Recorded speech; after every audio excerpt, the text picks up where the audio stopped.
Come on, please.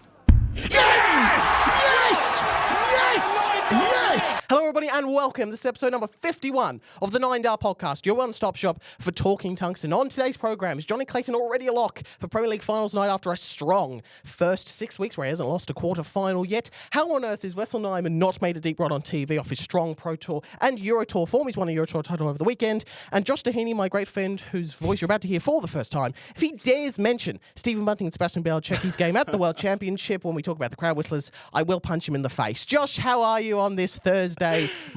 Just gone afternoon, actually. Thursday afternoon in Melbourne. Great intro. I better sit my mouth. I'm very well. Very, very well. We've got so much to talk about today. How are you going? No, I'm doing well. I need the opposite from you. I need big opinions after a strong week. Yes, a lot I of got big some opinions big have been opinions said. this week. Oh, and yes. some silly stuff has been said, I think, from some people, and I need to be a voice of reason to guide us through the week that was. Absolutely. My first thoughts are fantastic weekend of darts, and the European Tour really shows us that there's still plenty of depth. We think there's only a handful of guys that can win every tournament, but with the names that we got at the back end, that last session of the European Tour shows there's still plenty of depth in darts, especially when some of the big names maybe aren't there or get knocked out early. So I thought it was a very fascinating weekend. The Euro Tour really showed that. Oh, sure. There's some crazy averages as well that we'll get to. But some very good games. There was a few that were a bit meh, but there was some really good quality stuff on display. Very, very good. Yeah. No complaints from me. Yeah, and the Premier League was part of that Nottingham Night 6. Yeah. And we finally had our first repeat winner as well. But plenty has happened. But over at the Modus Super Series, we've been waiting for a finals night 9 data, and now we've got a second one. Second one. Danny Van Tripe had one in the finals night last series. So this will be the second one as Lee Evans hits one against Jamie Aldridge. Big crowd in it as well. And you always love a 9 data to win the match. Oh, yeah. Because when you hit a 9 data mid-match, that sort of sometimes takes the adrenaline. We see guys lose. Damo at the Worlds, for example. Of course. But if you do it at the end, it's the perfect time to do it, because then you can take that adrenaline and just race off the stage. Yeah. The easier combination, because he can just stay on the treble 20. And if he doesn't take out the 144, he might not win the leg. Yeah, which put great pressure, 1-2-4 after 9. But it was not enough. Oh, yes. 12 for the first 9 data. And the crowd goes bonkers. I think it's because I lost on everyone. That was for the match, and it was a well won. And there it was, 111 average. Poor Jack Ulrich, 97.88, not enough to even win a leg. 4 out of 5 on the doubles as well. Did not miss pretty much. And yeah, there was some pretty nice shots if you ask me in that 4-0 victory. And that 144, the highest checkout he had of the match. And Wessel Nijman. Thank you to us, Sports All Rounder, which is really just a darts channel. Here is, I'm going to skip to the 144 combination, I think, towards the end. The 1-4, was it 144, 141? I don't remember. Hopefully this loads sometime this week. We'll go from here.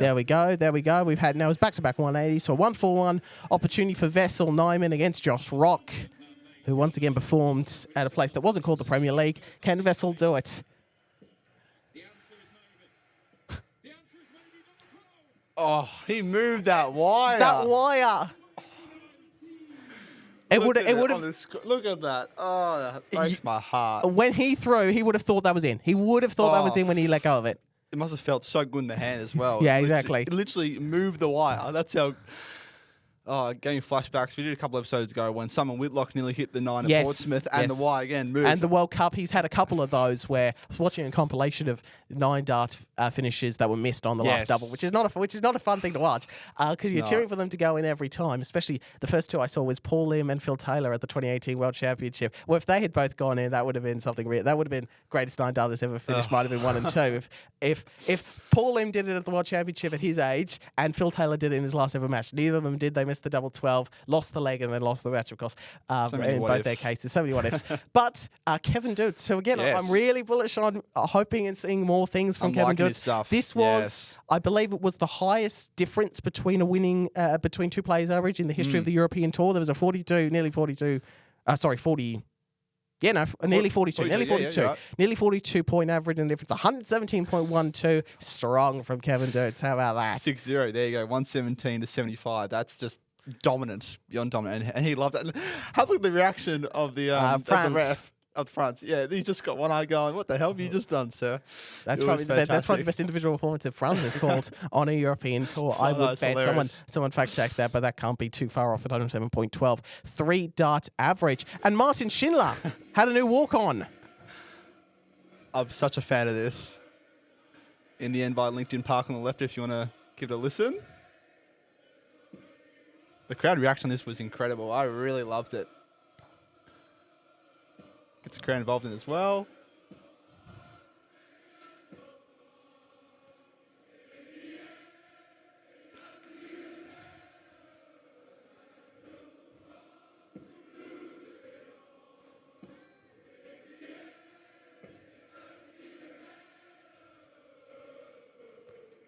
Nah, very, very good. I really enjoyed that.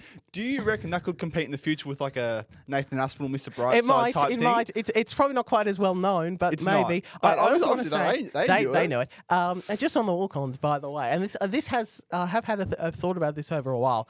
I think the lack of Australians has really left in like big time PC darts has really laid open to opportunity. I feel like there are a lot of Australian songs, a lot of Australian bands that really have some good walk-on worthy songs that perhaps never been used by big name players. Aussie Crawl, AC/DC, Hunters and Collectors, Crowded House, but they were Australian, New Zealand. I know James Bailey has Thunderstruck as his. Yes, so that's Aussie. Well, he used to use. No, that was Rob Mondra. He used to use Holy Grail by Hunters and Collectors, which people from an AFL background will know because Channel 10 used that as their coverage. I always thought that was a good example. So I feel like there's a plethora of Australian music that's really been left. Australia and New Zealand that perhaps hasn't been used that have great examples of darts walk-on songs. So totally agree. So I feel like we need more guys in there to potentially go down that sort of route. And we also need you to improve your spelling, Josh, because you've used the word M in the word song there. Anyway, on the walk-on smog. God. That's not. I did it on the bus here. Forgive me. All right. Anyway, speaking of the European tour, we're going to start there because Wessel Nijman had a simply extraordinary weekend. I think the next slide you put in, these are the results. And other than Christopher Rales in the first round, no one really got close to him. 6-2 over Mighty Decker. 6-1. No one beats Jan van Veen 6-1 except for like Luke Littler. But he did that. Wessel Nijman 6-2 over Josh Rock 106. Rock did very little wrong in that match, to be fair. And Niels Oliver had a great weekend. We'll talk about him 7-1. Yes. And then Gohan Price, who continues to perform well without winning titles, 8-3 in the final. I also saw that this, we're speaking of Euro Tour records, I think this equaled the record for least amount of legs conceded in a last session, or maybe it was the last day of a European Tour. Yeah. Since like Michael van Gerwen, like prime Michael van Gerwen has been leveled with Wessel Nijman. So he just, it's amazing to me, and I think the next slide was the Pro Tour rankings. Well, we'll get to that. Yeah, we'll get back to that quote. But here's the Pro Tour order of merit. He jumps ahead of guys who've just been phenomenal on the Pro Tour and European Tour recently, Price, Bunting, and Aspinall. So he goes past them. It's amazing that he's like not really done anything on TV, and yet he's now like 20th in the world. We'll see him at the World Match Play because of this, because he's top of the Pro Tour Match Play race. So he's basically a lock there. It's quite extraordinary that we haven't seen this, and there's a great, obviously, redemptive story to this because he had the match-fixing controversy during COVID, and it was banned for 2.5 years. But he's come back and he's used his second chance brilliantly. So this is a great story, and we're just now expecting Wessel Nijman to do it on the TV stage, sort of like how Jan van Veen's done that in the last, like the most recent major season, won a major event, got to a world final, and we're hoping Wessel Nijman might be able to do something like that in the hopefully in the next few years. I think he's earned the fans' respect back after that. Yeah, unfortunately, we hate the whole match-fixing, spot-fixing thing, but I think he's gained some respect back, and the crowd have been really part of that is really the fact that he was very up in front with it, and he admitted what he did, and he went time his way, he did the things he needed to do, and he came back, and when you have that sort of attitude, second chances are much easier to come by, much more acceptable for people, and now he's playing some extraordinary darts. He's beloved on the tour. Let's go back to that quote from earlier. There was this sense of he hasn't quite done it on the big stage yet, and he's missed match darts against guys like Michael van Gerwen in matches he probably should have won. And the European Tour is still a step down from the big ranking majors of the match, playing the Grand Prix and the Slam and the others. But this is still a stepping stone, and we've seen players. Luke Humphries was a great example. Began winning on the floor, then began winning on the Euro Tour, then convert that to majors, and then World Championship win well #1. So there is the pathway there to follow, and Wessel Nijman could very well do that. And this might be the start of that stepping steps. I didn't need to prove anything on myself. I needed to prove to other people that I can play like this on the big stage. Well, I think he's proved that tonight. Well, on the weekend, during the week. rather. Yeah. So very, very good. Big smile with the trophy in hand. So very well done for him. Absolutely. It was an excellent weekend of darts from Wessel Nijman and Gillen Price as well, making the final. And they're off form and off the last 12 months, the best two on the away from the big TV Another stages. man who's had a great and weekend. This was simply sensational from Jonny Clayton. Not even gout could stop him. He was hobbling off there on the stage. It did not matter. He was seeing those trebles. They must have been absolutely massive, and the doubles as well. Jonny Clayton picks up his second Premier League nightly win. This is a night 6 in Nottingham that's just gone. I'll get back to the results. I just want to go to the table because this table is mad, Josh. Look, plus 25 leg difference for Jonny Clayton. There's only one other player with a positive leg difference, and he's 7th, and that's Stephen Bunting. True. And if Stephen Bunting wins, he is currently second to last. If he wins the Premier League night coming up, night 7, which will be tomorrow morning Australian time, he goes to second. Yeah, wow, true. Because he's playing Luke Littler in the quarterfinals, so he wouldn't take any points, so he would jump ahead of him. So this middle section now is so mad and so tight, and part of that is also due to the fact that someone like Van Gerwen does technically have a positive leg difference, but he was docked 6 for not showing up for night 3. But illness. This is another thing that's maddening to me. Mind-boggling. The bookmakers, they know nothing about darts. They know nothing. Like, at the World Championship, they had Darren Beveridge as the outsider when the markets opened against Dimitri van den Berg, even though everybody knew he was going to smash him, and he did. And they had Jonny Clayton dead last. He was the favourite, as Rod Stark keeps reminding us, he was the favourite to finish last before a dart had been thrown. And now, he's basically a lock. 24 has been the standard, maybe a little bit more. He's gonna win 5 points over the next 10 nights, you would think. Yeah. So the bookmakers, they don't really know what they're doing, and this is just primed. And anybody, and there wasn't much of this. It was mostly focused on Bunting. But if there was any whiff of Jonny Clayton, he didn't deserve to be in the Premier League. He lives for the Premier League. This is what he loves. Well, he said last week he loves the Premier League and he beyond loves it now. Again, let's look at the results here. 6-3 against MBG, 95 average. 6-3 against your man Bunting. He was pretty good across the night as well. And then 6-1 against Humphreys in a big 6-1 victory, 99 average. He was just so good to watch. And again, he has been... There was question marks surrounding would he fit into the Premier League, and beyond me, wow, he has done extremely well. It's his favourite tournament. It just works for him so well, and I think he loves those big stages. The fact that he can come in each week, every time he's been a full competitor, he's made the last 4, and I think we're in guarantee like he'll be there when the O2 comes around. So I think now, Josh, and we might get to Rocky later. Is it 3 spots left fighting over 6 people? Are we putting a That's probably right. Rock, If we put a line through Rock, maybe it's a fraction premature. I don't think it is. But that's the way it feels like. It definitely feels like there's only 3 spots left, and everyone else is fighting over those because Jonny Clayton's now he's guaranteed to be top of the league no matter what happens this week. Same with Rock, he's guaranteed to still be bottom. So there's still quite the. There's quite the gaps from first to second and to 7th to 8th in that regard, and there still will be after night 6. But it's been an extraordinary few weeks for Jonny Clayton on the Premier League, and again hasn't lost a quarterfinal match. He's got Luke Humphreys this week, which is always going to be a test. That's a very tough assignment, but no doubt. He's just been so good. And I love his attitude every time he steps on the yockey. Do you reckon the reason why he thrives, do you reckon it's the shorter format across I think the that night? helps. I think that helps. Why? I think those sort of short chart bursts sort of help him more. I think there are players that are more likely to win, these big tournaments, even though like Johnny's won a World Grand Prix, so this is perhaps less, but that's like the one exception. The tournaments he's won, the World Series, the World Cup, the Masters, the Premier League, they have been there's much more short format, sort of short bursts, multiple games a day instead of a couple of long matches over a few days. True. The World Grand Prix is the exception to that, and that World Grand Prix, no one could touch him. He was insane. Untouchable. But for the most part, I think that's the sort of environment that he thrives in. Oh, no doubt. He's been so good. And how many points could he get, do you reckon? You don't know. I don't even want to think about it. I think Littler had 40 last year. I think that was the record. He's basically halfway to that. Yeah. So I could still see a little bit of a plateauing a little bit, but you still feel like he's going to still pick up a couple points here and there. Yeah. Let's just live in the glory that he's showing. Instead of first player to 2 nightly wins this year as well. So he's firmly out in front, plus 25 leg difference. Plus, remarkable. Remember, he lost 6-0 to Bunting. Yeah, he did. So even with that hammering, he's still plus 25 leg difference. Like that is actually crazy. Shows how good he is. And that's the main reason why Bunting is the only one with a +4, with a positive leg difference, is because he had that one really big showing against the guy top of the table. So, this is quite the start. And this, I don't think many people would have predicted this table going into it with positions, points, and leg difference. This is like, what on earth is going on here? So it's been quite the extraordinary start to the Premier League for Jonny Clayton. But going back to the European Tour, right when I said I was worried about Damon Heta not making the match play, he's still by no means a lock. Yeah. But basically, no one in that in those positions, apart from Wessel Nijman, based on last year, has enough money. Though you think most of the guys on that top end will be fine. But the confidence looked back for the most part. It did. There was still a little bit of hashing on doubles at times, like in the Zonnevel match. Yep. Was it Zonnevel? Was it against someone else? Who did he beat in the quarterfinal?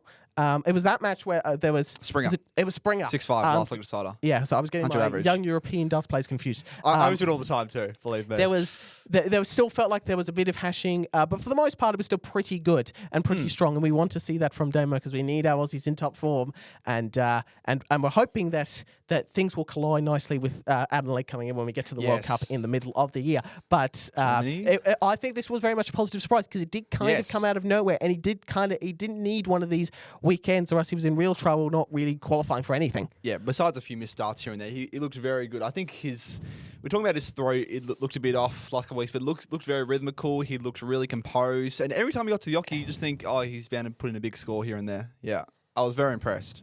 Yeah, so was I. I was amazed when I saw the results pop up. I was like, oh, Wessel Nijman won. That's great. Oh, Dave, I got to a semi-final. What on earth? It was like, oh, that's a really good thing. Oh, that's a really good thing that surprised me. So it was a very strong weekend from Damo, and the same for Niels Zonneveld making a semi-final.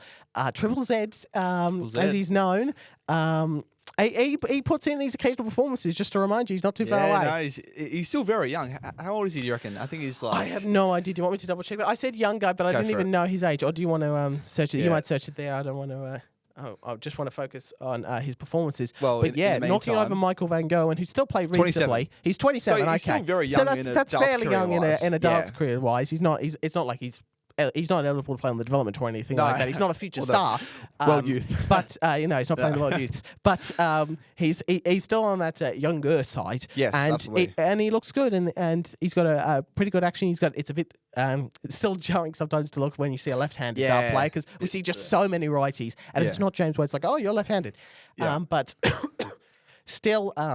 A very good weekend for Niels Zonneveld and putting away guys as well. I love the way he goes about his business. He sort of has like a no fuss sort of mentality. He doesn't really get sucked into the crowd as isn't much. It? It's just focused on the board with no thumbs up, but still very focused. He was very focused. Yeah. MVG especially, this is a remarkable game, right? So I want to talk about MVG He was 4-0 up and he was averaging 100. That's remarkable. And he won, 6-2 in the contest. Yeah. MVG averaged 107 and still lost. Well, yeah. Well, what does that say? Well, what it's saying is MVG is gettable. Like he's just so much gettable now, and we're still seeing him make runs at events. But I don't really feel the confidence. I don't have the confidence. Like he made the World Championship final in 2025, but at no point did he ever really feel like. Unlike maybe people like obviously Letler won the tournament, Stephen Bunting. They had the feel like they might actually win this. But I didn't have that feel about Van Gerwen. And yes, he won a World Series finals. But again, go back to all our conversations about major where that really counts. True. But look at the moment. Prime Van Gerwen back in the day was Ayrton Senna's McLaren, basically unbeatable. Yeah, and now he's the 2026 McLaren, which can't even get Oscar Piastri onto the grid. Like 2 DNSs, like really? So it just feels like he's not really getting anything. And even when he plays well, and this has been the thing with Van Gerwen, he's been playing poorly and still winning. Now he's playing really great and still getting beat to guys that, let's be honest, he probably shouldn't be losing to. No. Especially right off the start of the off the back. But this was a strong weekend from Niels Zonneveld, and I was really impressed. And Van Gerwen now just hasn't really picked up anything. There was a little bit of the UK Open, but other than that, there's been very little since he came back from missing the week in Glasgow. Yeah, exactly right. Yeah, well, 6-1 against Keane Barry. Keane Barry's such an interesting player. His darts go so... They're such a funky angle. It's like lower than Van Veen's one. Yeah. Funky angle, right? So he won that 6-1, 89 average. This is Zonneveld. MVG, yeah, we talked about. 6-4 against Watamino. It was not too bad, Watamino, across the weekend. Not too bad. 6-2 against Veenstra. He was not bad as well across the weekend. 98 average. and then he stopped there when he was outdone by Wessel Nijman 7-1. But I was still very impressed about the way he won his business. He looked very solid on his doubles for the most part, and I don't know, it's just I think just his scoring was more consistent than we've seen before. Yeah. Look, strong from Zonneveld all weekend. Less strong. My man Stephen Munting was in sort of various different angles, and I've got a few different opinions on this. The first thing I think we should do is where's Hugh Ware's video? Next one. Next one. Here's Hugh Ware. Once it loads. If it loads, when it loads, come to me. Here we go. Is this not? No, it's a YouTube thing. Here we go. This is Hugh Ware, brilliant as always, telling the German crowd just to be quiet. Politely once and I was saying politely, shut up, please. Try and have a game of dance up here. Do not mess with Hugh Ware. That's all I'll say. Yeah, I don't know if that. I'm not sure if Bunting was. I don't. He didn't have anything to it. What was like? I did kind of just want to get going here, but Steve Bunting sometimes is, will take a little bit longer to coming up. So I don't think it threw him off too much. No. Okay, so there's several different things here. I'm hopeful. Let's unpack this. I'm hopeful that this. And maybe this is wishful thinking, but I'm hopeful that this will be the last kind of major occurrence of this, because Hugh Ware said that Swiss Phil, the MC, went out and said very similar things as well to the crowd after the match. And we're under the illusion there was only like 4 or 5 people, so it wasn't like a majority thing. Anyway, I'm hopeful like these little things will probably pop up every now and again because that's what happens. I'm hopeful this is like the last major time, and with no disrespect to the European Tour, PC Europe and the fans there, I'm glad that it's happened here and it's not happened at like the 1st, 2nd or 3rd of January, the Alexandra Palace. Yes. I'm hoping that, I am hopeful with the way Hugh spoke about it, with the way Phil spoke about it, that this can be, with what Stephen said as well in the aftermath, sending off from Nottingham to get over to Germany, had to take a 2-hour train trip, which anyone knows anything about German trains, that is a nightmare situation. And that probably 2-hour train trip was only supposed to be like an hour 30, and that's good for the Deutsche Bahn. But to only be like a half-hour delay.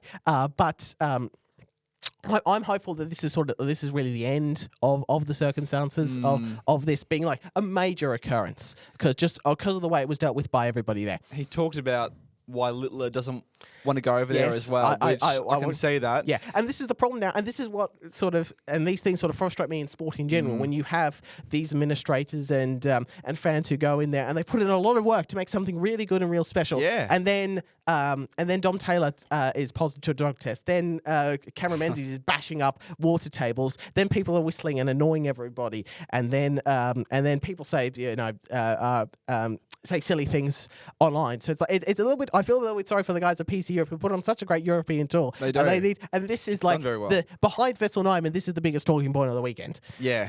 Yeah, well, I'm not going to read the whole thing, but one that really stood out to me. I understand why certain players don't want to travel over here for the whistling, but like I said, it isn't all the time, which is true, and I love my fans, especially the genuine ones in Germany. So, again, what he's saying is it doesn't happen all the time, but when it does, it's very annoying, and it does put players off, and they do frown upon it. Yeah, but let's not beat around the bush here. It is the German crowds are worse, and I know people are like, let's maybe like the English. Like, no, the Germans are just worse, and I don't understand why the PDC keep coming back to Germany. We've already got that market locked. When you can go to a World Series event in Kenya, you can go down to Melbourne. You already have one in obviously the World Series event in Australia. We can go to South America, maybe put another one. We've got a US one. Do we twin it one with Canada like we do down here with Australia and New Zealand? There's so many more opportunities. Other places on the European tour. Bring back Gibraltar. Go to Italy or France. And these sort of newish areas. Gibraltar has been around was around for a long time until the last sort of few years. But yeah, so. This sort of thing, and again, that's part of what I was saying earlier. The PC puts so much effort, and then Luke Littler doesn't want to go there because he can't play a German in Germany without there being issues every single time he plays. Unlike what you get with the English crowds, which are only very occasional matches in close circumstances with their favourite players, which isn't even every Englishman. So, and don't get me, and if people want to get started, and where's my Volcane Zone? Let's go to the Volcane Zone. If anyone wants to start on Bunting Belichick the World Championship, get out. I don't care if you've been watching darts for 40 years. If you were around when Bristow went low, you're no better than the lunatics here. That was nothing compared to this. That was nothing. Yeah. That was. I still don't understand why people bring up that match, because you watch it, you listen to it on the TalkSports coverage. You won't heard anything that was out of the ordinary. This was well out of the top of the ordinary. There's been other matches you can use as examples. So don't give me the Bunting gets away with it too. No, he didn't. He didn't. Bilchecki just came back brilliantly. He did, And then didn't have it in the last set, and Bunting won that match. And then you had to tower on top of him, which has caused problems for family Bunting. But that's beyond this. I've talked about that in an article I wrote for extratimemedia.com. If you want to check that one out on our website. So don't get me started on that, and don't bring it up, Josh, or I will. I will clock people if anyone wants to bring up that match, because that was nothing and wasn't even up to that. So I'm hopeful that this is just kind of like the end of this being a regular occurrence. It's still going to happen on the odd occasion. You're like, if the only way it won't happen is if we like eradicate the human species, and I don't recommend doing that. Why doesn't security just throw them out, man? See, this is the other thing. So this is the last thing. It's got to be a thing on your tickets. It's got to be a thing that's all around every darts arena, T's and C's. every lever, on seats. Yeah, if you were caught whistling, we're throwing you out of the venue, and if it's no questions asked, and it's really bad, we might ban you for a certain period of time. Whatever. From entering any sort of P2C affiliated event. That is truly the only way you can do it. Now, security is a hard thing to deal with anyway. But the security isn't a PDC thing; it's usually an arena thing. Yep. So there are sometimes people like stop blaming organisations. Like, well, it's not actually their fault. You're pointing in the wrong direction. It should be over here. But that's the other thing. But the PDC can do that. They can make sure that all of their venues have that warning. I don't understand why they don't do it earlier, because there's all these instances. But like, what are we just gonna have Hugh Ware, who's got some kahunas, to say, guys, don't, and be very firm about it, which that actually led to happen.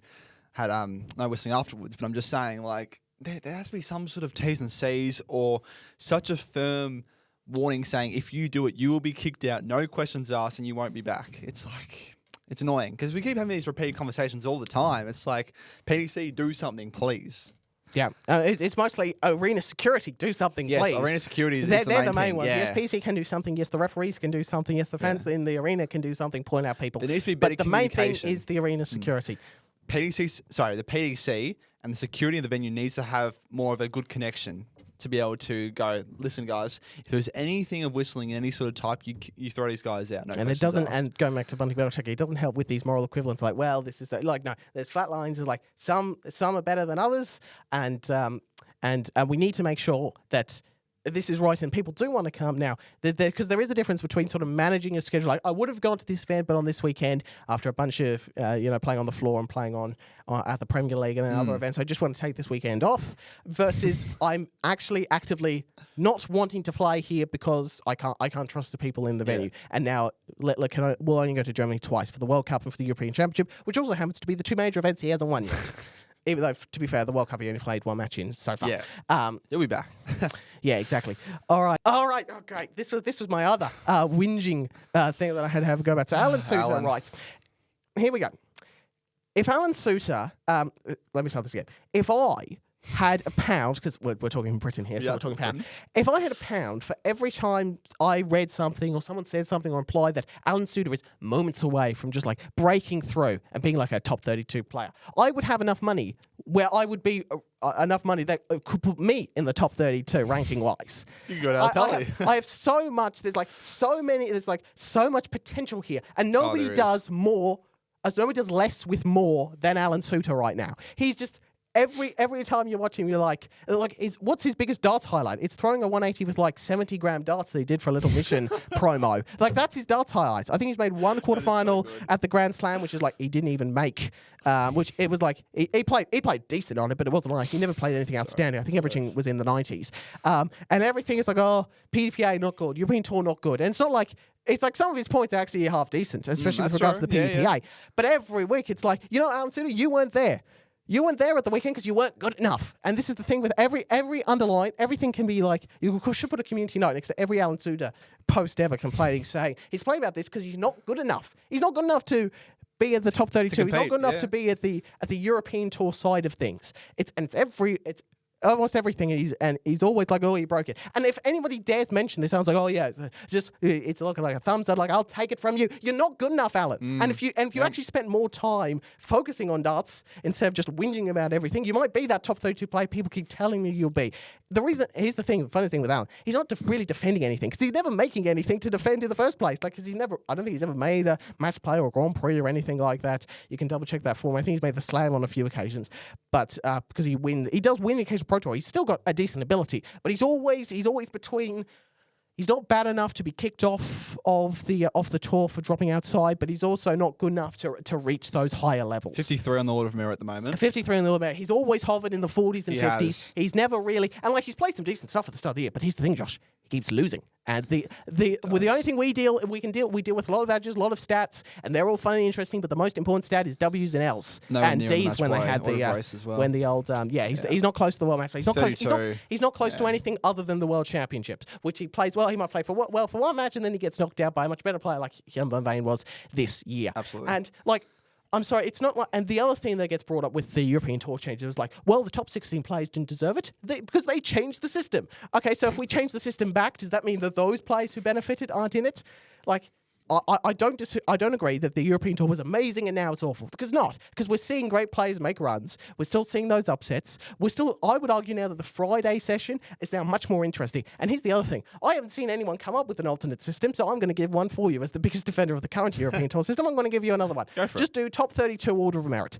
They get in, and then you can either seed it off that or seed it off the the main order of merit. The changes for this one would have been one change. One player would have gone in, one player would have gone out. The player would have gone out was Michael van Gerwen. Do you really want that suit? Do you really want MVG, even 2026 McLaren MVG, in the European Tour qualifier, potentially knocking you out? 107 and a loss. Yeah, 107 and a loss. Yeah, I don't think your, to be fair, Alan Suter has put in some good averages. Do we want Alan Suter there instead of MVG, who's putting on a great TV spectacle? I don't know. I don't think so. So I think he complains a lot, and I don't think he makes the response to it is always, you totally know better than Alan Suter, a guy who's never really got close to getting any of that potential. And again, I would be in the top 32 in the world for every time I heard that Alan Suter was going to be at the top end of PEC darts. So the reason why this was a flop was not only I don't think it's a very good opinion, it's also because when we saw the weekend, Zonneveld, Heta, Nijman, guys that aren't quite in that, well, Damo might have actually been he might have been top 16 seed of the weekend because of the dropouts. And look, I've complained about some of this. Like the main thing he was talking about was the guys coming into automatically to the second round. But I've explained that before. Why I don't think that's a good idea either. But I think the main overall thing. Look, I don't think the European Tour is vastly any worse than it was a few years ago. I think it's made some matches more interesting. I think Friday afternooners crowds are continually growing as they continue to promote it better and continue to as it continues to be around longer, and I don't think the format changes that too much. Should things be changed? Maybe a little bit, but I don't think they'd be drastically different to what you did. I don't think we're going back to the days where like 24 guys go through a qualifier. It's like I don't think we have the time and space to get all those players who should have booked their ticket there already going through a qualifier when they need to also be at the Premier League on the Thursday night as well. Good point.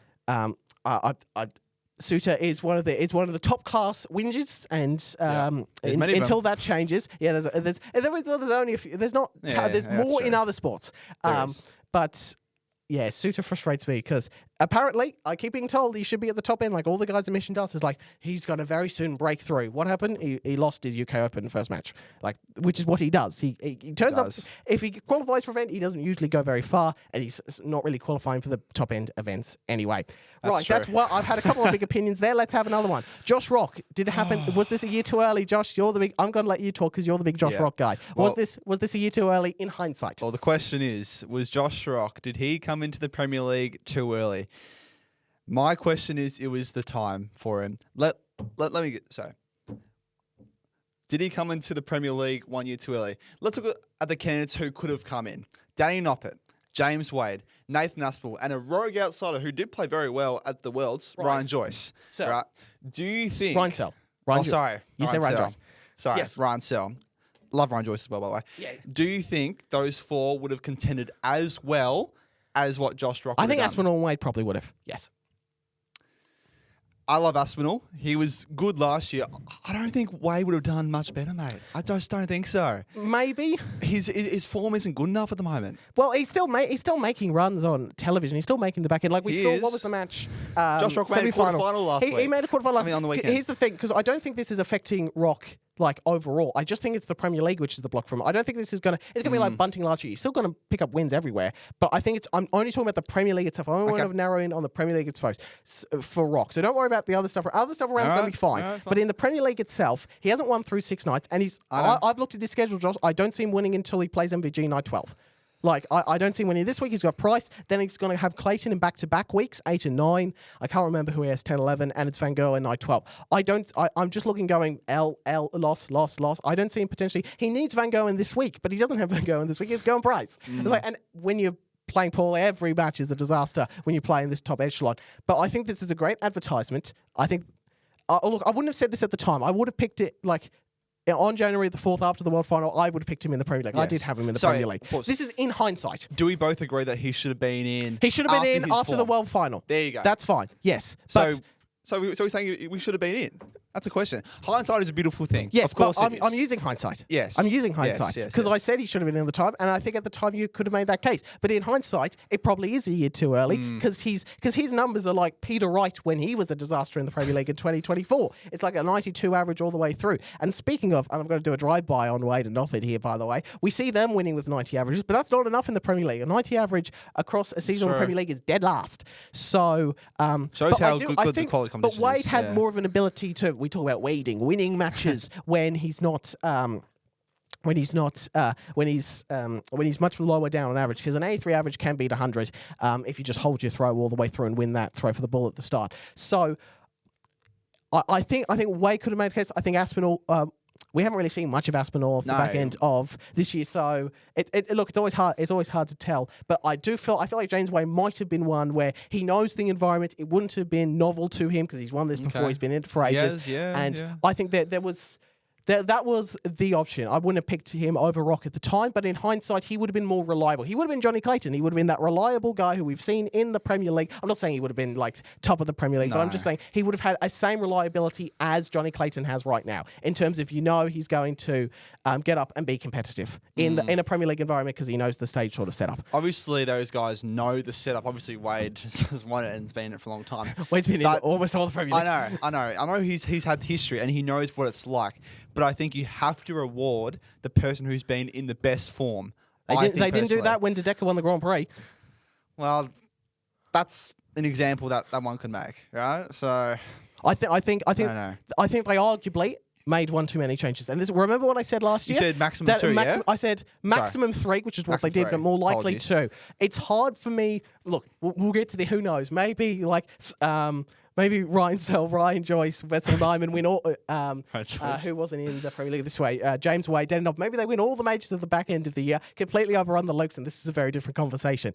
But the way Dance is going, it's hard for me to see them justify more than 2 changes. Now, they also might change the format, which might change this conversation as well. But I don't see them making as many changes as they did this year because they've done that. And let's go back. Where was that slide? I need the table again. I wanted you to speak to the table as well because that kind of undermines all that. Negative. He's 18 legs underwater. Now, in theory, if he wins 3 matches this weekend, 6-0, he breaks even again. But he's only won the 13 legs. His doubling percentage is like miles down on everybody else's. Again, it's a retrospective thing because at the time you were thinking he played well at the World Championship. It was only Justin Hood that knocked him off when he played extraordinary, as we love mentioning that match. But that was Justin Hood was insane. It's a Chinese restaurant. And yes, exactly. Rush, you know that one. Yes, exactly. But for Rock, I think, again, it's a hindsight thing. And this is the other thing with this Premier League format. Like, it would arguably be more interesting, Josh, if we just said after Rocky, look, you can't win. Take the rest of the Premier League off and we'll bring in a different guy each week, like I mentioned last week with the Challenger sort of thing. Because that would bring us something different into like, oh, well, Rock's playing Lettler this week, so we all know how that match is going to go. And it's so frustrating because we've got 6 of them right there, all sometimes with Jonny. Occasionally, flipping and changing wins, and anyone can beat anybody. The difference is we've still got one guy who's languishing out the back. And again, I don't see him winning a night until night 12. And you said a few weeks ago he'd win one within, 6 weeks? And I said Bunting was more likely. Bunting won a night. Rock is still on nil points. That's true. Well, if we look at Bunting last year, obviously he had a howler. Absolute howler. Obviously he's been it before, but he has redeemed himself. But he redeemed himself. He did win a night. He did. And again, he was still playing well. I don't think this is nothing against Rock's other form. I think he's still playing well on the European Tour. He is. He's still playing well on the floor. I don't think this will affect him too much in terms of everywhere else. It's just a mental thing with the Premier League where he can't get over that line because he needs that first win, and that first win seems to be further and further out. The record for longest losing streak, I think, is 9 from Glenn Durrant, and maybe Mark Webster as well in Premier League. Glenn Durrant definitely went 0-9 in 2021 on his Premier League defence, and then his career ended shortly after. I know that. Yeah, sadly. But I just don't. There was potential for someone perhaps a fraction more reliable, like Aspinall, who made finals like last year, like Wade, who knows the environment inside out, and beat, obviously has beaten a lot of these guys, Littler, top quality players, Price recently. That, again, it's a hindsight thing, because I wouldn't have said this at the time, but perhaps it was a year too early, and this is why they don't make wholesale changes to the Premier League. You're never going to get 4, because, you're never going to get those 4 changes because they need to make sure that the product that they're putting forward is the best quality they can. And at the moment, it's just being lagged. And Rock's played a few occasional matches. He played well in his first match, even though he lost 6-2 to Clayton. He played well against Littler, but he should have lost 6-0 last week. He should have lost. You had him beating Bunting, and then if it wasn't for Bunting faffing around a little bit on doubles at the end of the match, it should have been 6-0, and it probably should have been a more one-sided 7th leg than it was, because again, Bunting missed a bunch of darts at tops to win the match earlier than he ended up doing it. So he wasn't in that match, and his confidence within a Premier League stage, even though he's hit the 9-darter and it was all a lot of fun and it was great, Belfast. and the 9-darter was insane and the crowd was amazing, and he's been playing well elsewhere. I think it was a year too early, in hindsight, in the Premier League. Well, let's look at Bunting's case in comparison, right? Obviously, he's been in it before, he's won it, but do you think... Won a night, as in previous years. Last year. Won it. Yeah. Was that a year too early? Well, he's the one number 5. Well, this is what I'm saying, right? I know he's the one number 5, but obviously he had a hell last year. We both know that. Yes. But he's come back and he's been fantastic. He's obviously this sitting doesn't second necessarily last, mean we have to put a line through Rock next year. Exactly, but he's still in that, he's still very competitive. Could it be a case for Rock, have a stinker, come back the next year and be really pushing finals night? There's that potential. It could be the case. That's the potential. So but that doesn't change the conversation it might be good to has this year give been him a the bit of a exposure. waste? Maybe. That's the thing. Because ultimately, right? But again, a lot of Premier Leagues have discretion. harmed Crees as well. PDC discretion of that bottom 4. They obviously thought he was the best candidate to be in that 4th selection, right? Yes, among those 4, which he probably was at the time. At the time. I know. It's always at the time. So, again, who would you have in? Probably Aspinall's that next name. I had Aspinall was my next name on my 9. He was the next one, then Wade, then... Noppert? Then Noppert or Searle. They were my next ones coming down. So I probably would have been Aspinall at the time, Similar, then Wade. yeah. And I mean, if I was really in charge, Josh, I would have done a 10 player format, and then this problem would have been less of an issue, because the other big problem is the fact that he can't cut bait and can't go, I'm out of this, which is what you used to be able to do if you finished last or second last. In the 10 player format, you were out, and then the second half was just the remaining 8 players. Now Josh can't do this. He's going to be dragged away through. It's 4 months. It's a long thing, and we're only a third of the way through. Yeah, more than a third. Head to Dublin this week, and we'll get to our predictions later. But let us know in the comments, do you think it was a year too early, or the timing was right, but he's just had a poor start? We'll continue to examine this conversation next week when he hopefully wins against beating Price in Dublin. Price in Dublin. Love the Dublin night. It's great. Yeah, Dublin is fantastic. JDC Ireland tour. I just wanted to see if I can bring up a couple of things here. Jack Caulfield and Charlie O'Connor, winners of Caulfield, the first 2, O'Connor of the next 2 events over the weekend for let me just get this name right. It was the JDC Ireland Foundation Tour, phase 1, so 60 averages across the tournament. Very some strong performance in numbers being put in relatively. So Jack Caulfield winning a couple of those first couple of events, and Charlie O'Connor winning the second lot. So there are future stars for the weekend, and the big announcement from the JDC is that they're very much continuing their partnership with the PDC. Superb. That World final is still happening on Ali Pali. The World Masters is still there at Milton Keynes. So a strong weekend for the JDC Ireland guys. So well done to everyone for running that tournament and running their foundation tour, and well done to Caulfield and O'Connor for winning those events. 70 averages basically in the final. So a pretty strong standard along the way, and sort of 60 averages for the entire tournament, which again is fairly good. Very respectful. Shout out to so let me go back there. Yeah, shout out to Tyler O'Connor as well, who I think made a few finals as well along the weekend. But yeah, JC and PC have worked well together, and they will continue to do so. ADA, though, while we're talking about international darts, we've got to come to Australia. Week 2 in Canberra. Event 5, Brody Kling continues to show a lot of that things that people are expecting of him. Winning that 5th event. Darren Penhall also making a run to the final. He was very good across the once week. again. Yeah, weekend. So that was the 5th event. Scores are on the screen. Pretty much, except for that low game against Morné Hansen in the top 32, every game was pretty much in the mid-80s to high 90s. Yeah, so mostly 90s. Very, very solid. Very, very solid. So some really good clashes in that one. And event 6, Raymond Smith continues his brilliance and his dominance and had some really good victories there. Again, 85 to sort of 97 mark. Sorry, 83 to 97 mark.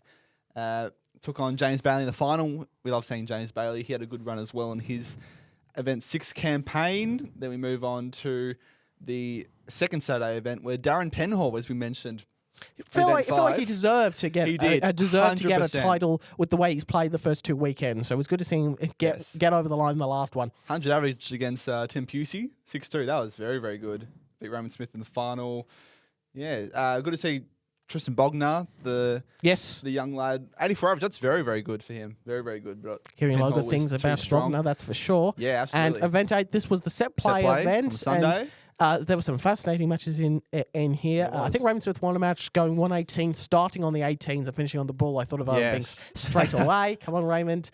You know that's not the right way to go. But Brody Kling was the winner, 2-1 in the final. The final was a weird match because it felt like there was some momentum swings. I was really focusing on this this day in particular. There were some momentum swings, and it felt like someone's going to get the upper hand here, and then someone comes back. And the averages were basically like this all the way through. A few 180s in it amongst everything, and some decent scoring. And Kling getting over the line 2-1. Last set decider in his last 4 matches as well. Pushed all the way, good in the clutch. It took on Adam Lake as well, our new Aussie tour he card was there. holder. He was there for, I think, the Saturday and the Sunday. Yeah, I'm pretty sure. He came down 2-0. Because he's not in the top 64, he's allowed to do the international qualifiers. We saw Buhar do it with the New Zealand tour as well. So Anley came back to Australia and played some decent stuff in amongst all of that. But this is what the standings look like. Brody Kling out on top, Raymond Smith 2nd, Penhall 3rd, Bailey 4th, Bajowski 5th, Pusey 6th. That's the top 6. There are other names there. Joe Comito, you'll recognise there in the top 10 as well. Jamie Rundle, Darcy Crane, and Harlequin, they're playing some good stuff. They want to watch. I wrote an article on the next slide. You can find that at extratimemedia.com. I reviewed the whole week in Canberra. So we go to event 3, which is in Queensland in a couple months, I'm pretty sure. So a that's month exciting. or 2 months, I can't remember exactly. Yeah. It might be next month. Give a recap of all the weekends. So make sure to give that a like and leave a comment about how I went. I like to keep crafting my articles. So Kling, Smith, and Penhall were the ones that shared the titles across the weekend. Very well done, Josh. Oh, WDF. Now, this is a fascinating story. The World Masters, the historic World Masters, 50th edition, I believe it is, and this is the most WDF move ever. Announce a tournament. Vegas. We're going to a flashy location. Great. Vegas. Fantastic. But it's in the middle of the year. I don't know how many of the Europeans are going to be able to get over it. This historic moment for this historic tournament, they've just kind of, in the middle of all the season, they've thrown it in there and gone, yeah, here's a big cash cow for you. And we're doing it in July. And there's already been some confirmation over players from Europe who won't be going. So in the long term, I think it's great. I don't know how much of a long term, the WDF system necessarily has because, and it wouldn't be a 9 Dart podcast episode if we didn't talk about Mitch Laurie and we didn't talk about the Online Darts Live Lounge. They came together. Mitch Laurie was on the Live Lounge this week, Josh. I don't know if you had the opportunity to listen to the interview. No, I did see a little clip somewhere. He was excellent. He's really got a real confidence about himself, Mitch Laurie, which is absolutely fantastic. And they may very well be losing one of their bright stars real early because Mitch Laurie's already like, I want to get on the Pro Tour. None of this wasting around on the Development Tour. He wants to be on that Pro Tour. He wants to play Littler. He wants to play Gary Anderson. Look. going back to Suits, he's in more form than Alan Suter right now. Is Miss Laurie. He's had an extraordinary few months, and he's been able to finally beat players that he hadn't been losing to, but he knew he was better than. So he's had such a fantastic few months, and he's also said that and now this is the PDC, you've got to do this. You have to do this. And if the PDC is smart enough, and they are typically smart enough, they should do this. They have to schedule the UK and Ireland qualify for the World Championship after Laurie's after his 16th birthday, which is the 4th of November. Last year, they held it on the 1st of November. So expect this year, Saturday, the 7th of November, being the time. Don't put it on Halloween, which would be the same weekend as last year. Don't do that PDC. No. That's not Mistake, not what Barry Hearn would have done if it was up against the BDO. No, you don't. You don't do that. You put it right after Laurie's 16th. You attempt him over, and if he gets a spot, he would go to that qualifier. He would take a chance to play on the Ali Pally. And how extraordinary would that be? And it's more of this of the biggest names over on the WDF side. They're sort of looking over at the tour card situation with the PDC and going, oh yeah, I might like one of those. So look, it's an interesting decision to go to Vegas.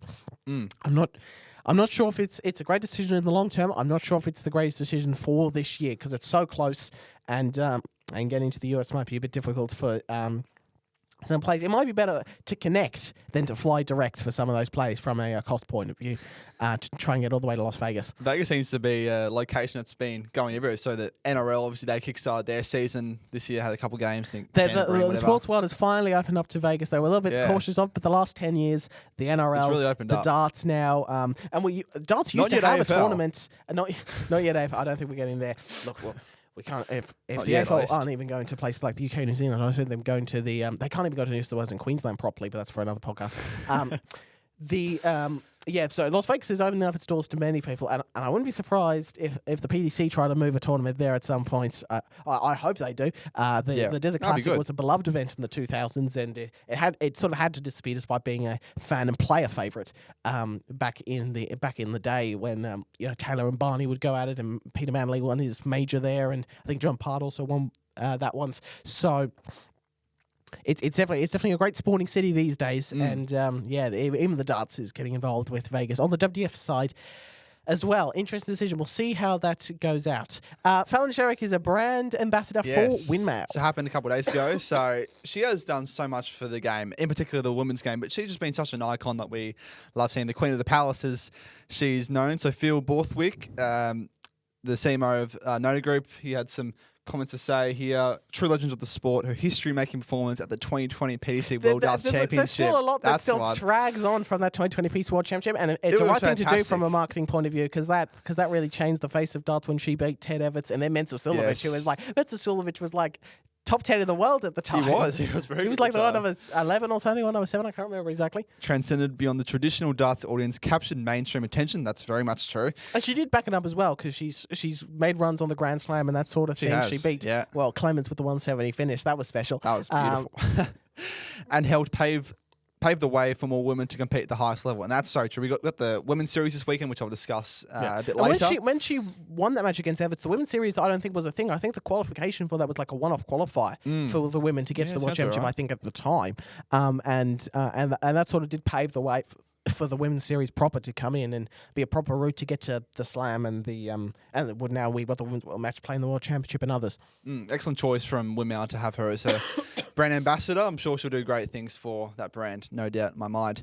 Speaking of Mitch Laurie, he re-signed with Target Darts. I think that was a big surprise to anyone. This happened 5 days ago. The WDF World Number 1 has agreed to a new contract continuing his darting journey with us. I'm pretty sure he did say, going back to that online Darts Live Lounge interview, that I don't think he's going to Vegas. So, no. So that's not great for the WDF if their World Number 1 isn't going. The WDF Youth World Champion has looked unbeatable. Yeah, no crap. Yeah, exactly. In recent months, and we're excited for his future. So, very well deserved. He just keeps going in his magical journey, and we're going to keep absorbing it every single day.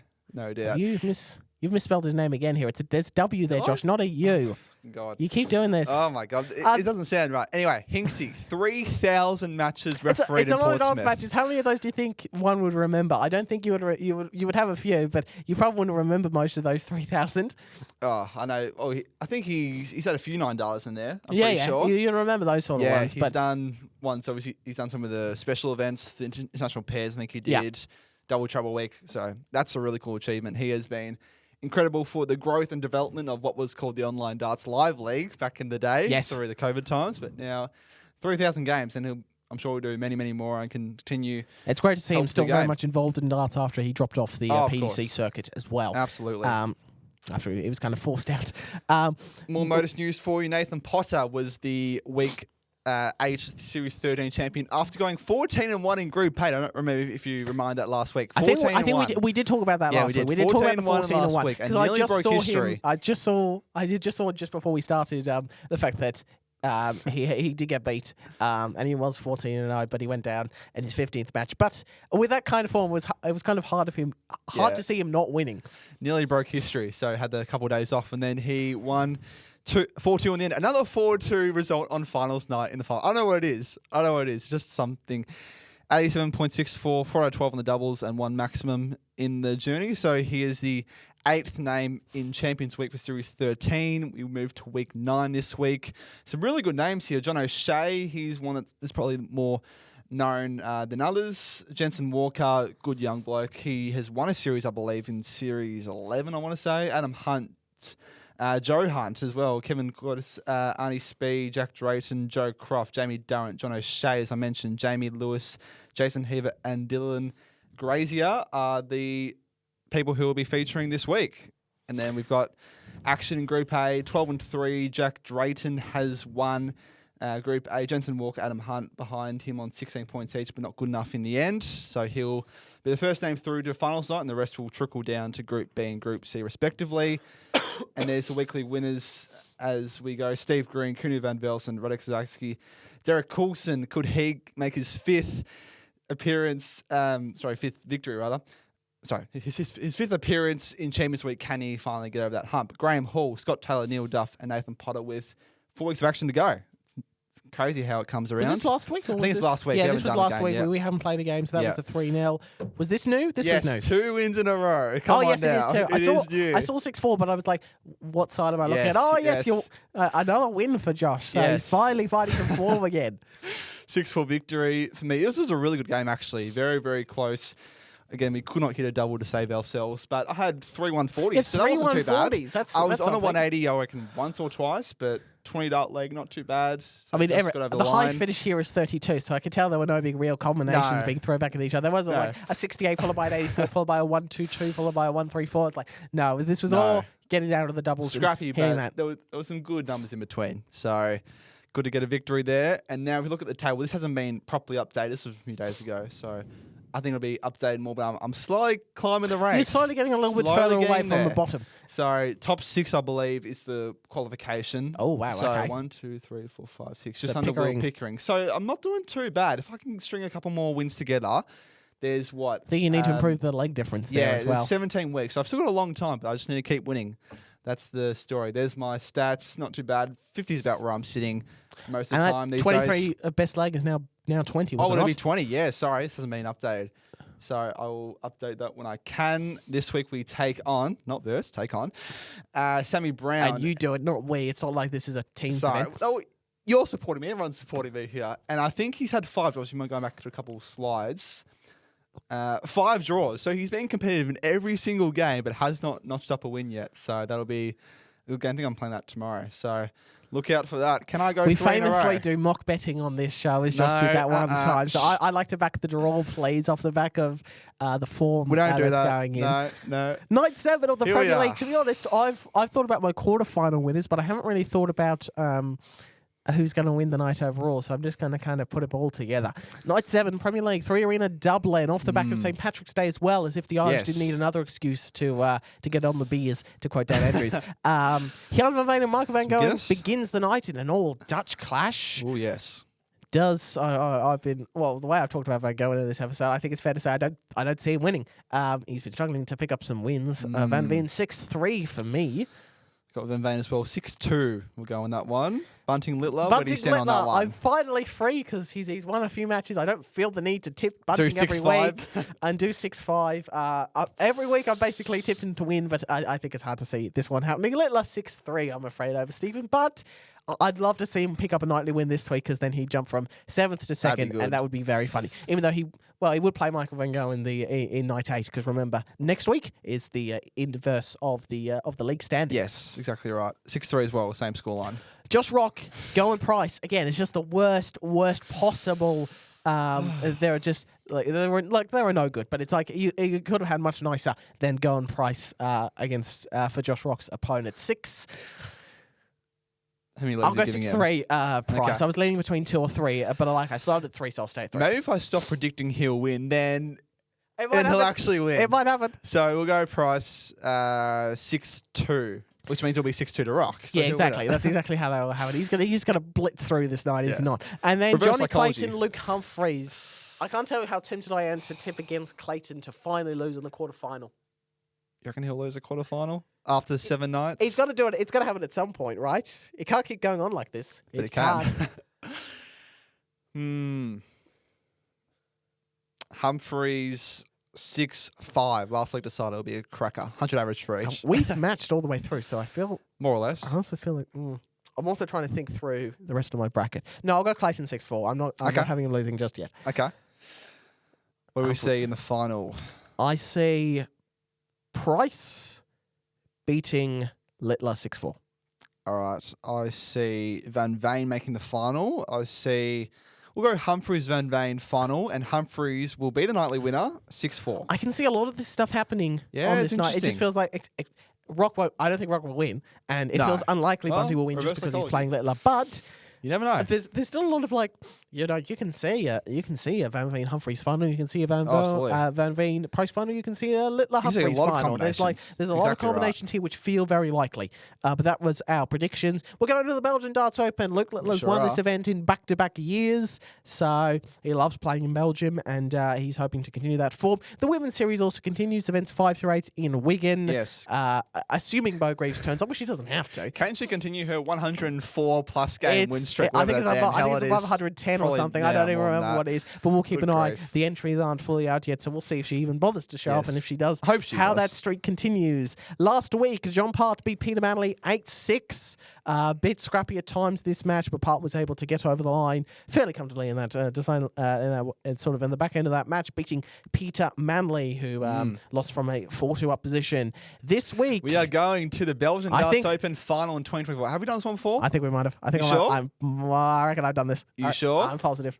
I do have another game. Do you want to throw in your other one? What was your other one? I think it was James Wade against, I want to say MBG or something. There's a great chance I've done that one as well. You got to No. look at the. No, I did, but I didn't have time. But anyway, let's just assume that we haven't done it. I think we've done it. Littler I think we've versus done it. I'm Cross. my memory's pretty good with these sort of things. It is. First to 8 legs. A young Littler at the time took on, Do you have the rundown in front of you?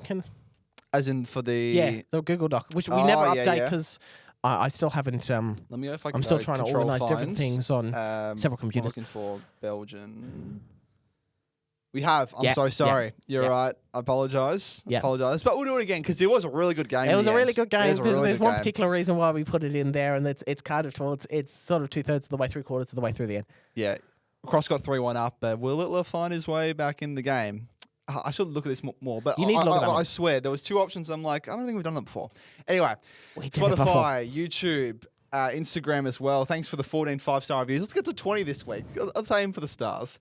Extra Time Media, 9 Up Podcast, of course, are our socials. Please give us a follow, like, subscribe, all the rest of it. And that was really fun. That was fun. Huge A big show. Lots happening. Lots of it's just so many different talking points from the world of darts. And we've yeah. got another Premier League night and European tour, and we'll keep an eye on those. Well, Women's Series technically international qualifiers. Anything else that's happening on Planet Darts? More stuff at Modus. Yes, as always. It's going to be. So I think what we've concluded from this particular episode is Rock's just going to trounce through this week's of the Premier League. We're going to have another 4-2 result on the Modus Super Series with the Yes. weekly final, and you're going to have a draw with your match Tony on the Online Brown. Darts Live Lounge. I'll win 5-5. Online Darts Live Lounge Darts Down on the Under. Darts Down Under League. So So Give 'em a follow you as don't even well. need to watch next week or listen next week because you already know half the results. We love the Dust Under League. Give them a Assuming follow. this episode goes up when I want it to, it'll be as soon as it goes up. I'll try and make it available as an audio only. I'm hoping that'll be before the Premier League night. Let's hope and pray 5 that PM, that 7 all PM works type out thing. somewhere around there. Look, I'm not even going to throw out a time. I just hope it Yeah. eventually goes up. Thank you so much for listening, and stay tuned for another huge episode next week. Follow us, and thanks to everyone who said positive things about the podcast Really appreciate recently, it, guys. especially with regards to Josh's article as well. Yeah, We've that was really nice. Got some great Thanks feedback for as well. Dust and Under League, especially, they're really, really nice. And they're great friends of the show. Will I win against Sammy Brown this week? We'll find out. Could We'll be find 5-5 out in draw. episode 52. We will. This has been the 9 Dart Podcast.